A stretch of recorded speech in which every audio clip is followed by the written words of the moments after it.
समय समय पर कई नियम कायदे कानून बने, कई कायदे कानून कुछ हमारे हक में रहा, कई ऐसी चीजें रही जो हमारे विरोध में भी रहा, और जो हमारे विरोध में रहा उसका भी पुरजोर झारखंड के सपूतों ने किया।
जोहार करता हूं। मुझे आप लोगों का जो ये भावना है और ये उत्साह का जो आप लोगों का विगत 2 दिनों से गांव शहर कस्बों में जो उत्साह का माहौल है, ये हमारे जानकारी तक में है, क्योंकि आप सबको मालूम है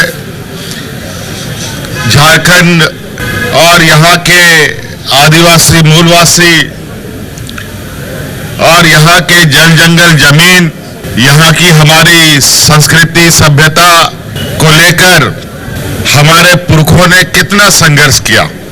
समय समय पर कई नियम कायदे कानून बने, कई कायदे कानून कुछ हमारे हक में रहा, कई ऐसी चीजें रही जो हमारे विरोध में भी रहा, और जो हमारे विरोध में रहा उसका भी पुरजोर झारखंड के सपूतों ने किया।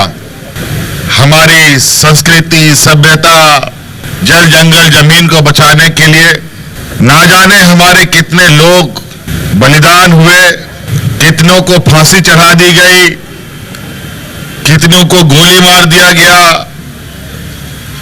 ना जाने कितने लोग जेल में खटकर उनकी जानें चली गई। लेकिन झारखंड में संघर्ष का दौर कभी खत्म नहीं हुआ। अंतोगत्वा हमारे पूर्वजों ने, हमारे अग्रणी नेताओं ने अलग राज्य की परिकल्पना की, और वो भी एक लंबा लड़ाई चला। 30-40 साल की लंबी लड़ाई के बाद आप सबको पता है 2000 ईस्वी में हम लोगों का राज बना। राज बनने के बाद भी आप सब लोगों ने देखा होगा कि झारखंड में कितना उतार चढ़ाव हुआ। झारखंड अलग होने के बाद भी कभी कभी ऐसा लगता रहा कि वास्तव में झारखंड राज्य अलग हुआ है भी या नहीं।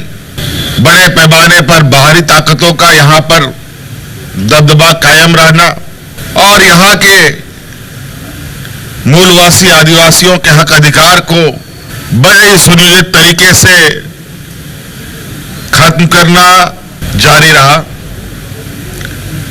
अंतोगत्वा आप सब लोगों ने, आप लोग कोई भाई कह सकते हैं, बेटा कह सकते हैं, दोस्त कह सकते हैं, मुझे आप लोगों ने राज को आगे दिशा दिखाने के लिए जिम्मा सौंपा।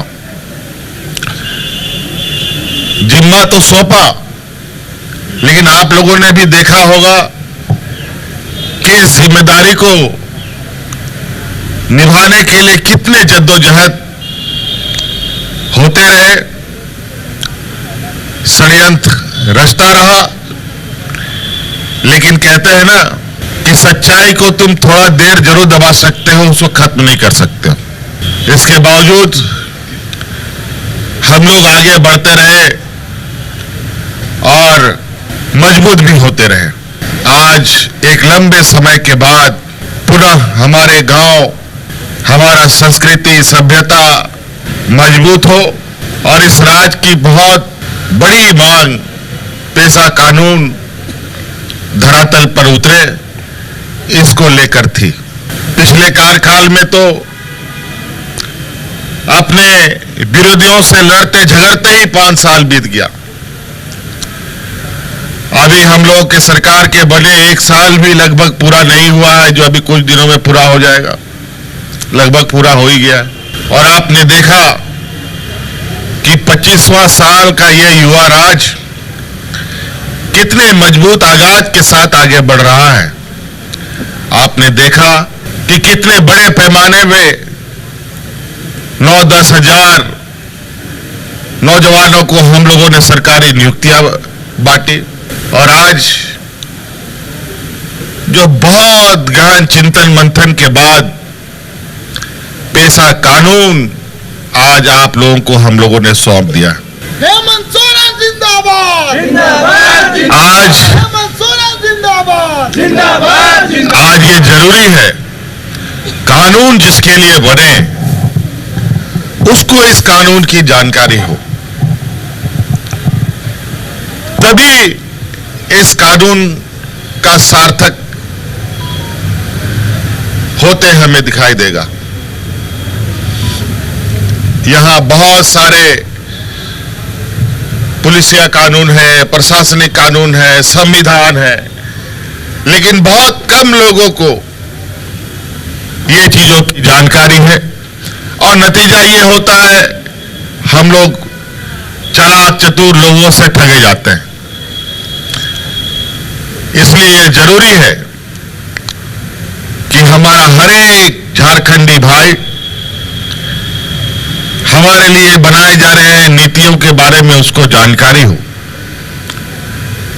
आप सब पढ़े लिखे नौजवान हैं, कोई बहुत अच्छा शिक्षा के क्षेत्र में है, कुछ कम है, लेकिन आगे पीछे कहीं ना कहीं आप लोग चीजों को बेहतर समझ सकते हैं। मेरा आप लोगों से आग्रह होगा कि सरकार के स्तर पर जो होना है सो होगा, लेकिन हमारा भी एक झारखंडी नागरिक होने के नाते, एक मूलवासी आदिवासी का गौरव पाने वाले हम सब की भी एक जिम्मेवारी है कि इन बातों को गांव तक लेके चले। नहीं तो बहुत सारे लोग आज भी उन चालाक चतुर लोगों के षड्यंत्र में गिरफ्त है। आज के दिन में भी बड़े पैमाने में हमारे आदिवासी भाइयों को ठगा जा रहा है, छला जा रहा है। इसीलिए आप जब तक साथ नहीं देंगे, ये कायदा, ये कानून किताबों में ही लिखा और किताबों में ही समाप्त हो जाएगा। ये बहुत गौरव की बात है। आज पेशा कानून के माध्यम से और हम अपने आप को मजबूत करें और जो हमारा हक अधिकार है वो हम तक पहुंचे। और आप सबको मालूम है, हमने पहले भी कहा है कई बार, एक बार नहीं सैकड़ों बार कहा है, हमारी सरकार गांव की सरकार है। ये राज्य तभी मजबूत हो सकता है जब हमारा गांव मजबूत होगा। गांव को हर हाल में हमें मजबूत करना है। अलग अलग माध्यमों से, अलग अलग तरीके से हम गांव के तक नजर पहुंचाने का प्रयास करते हैं, लेकिन कई चीजें छूटती भी हैं साथ में। लेकिन उन सब को भी समेटते हुए हमें आगे बढ़ना है। आज आपके इस उत्साह को लेकर, आपके इस भावना को देखकर मुझे भी काफी ताकत मिलती है, ताकि यहाँ के आदिवासी मूलवासियों के लिए मैं और अधिक से अधिक काम कर पाऊं। आप लोगों का यहाँ उपस्थिति के लिए मैं आप लोगों का बहुत बहुत आभार प्रकट करते हुए अपनी बातों को समाप्त करता हूं। धन्यवाद। पुनः जोहार।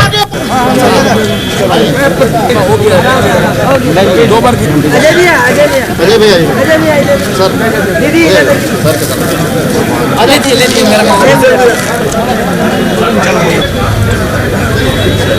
अजय भैया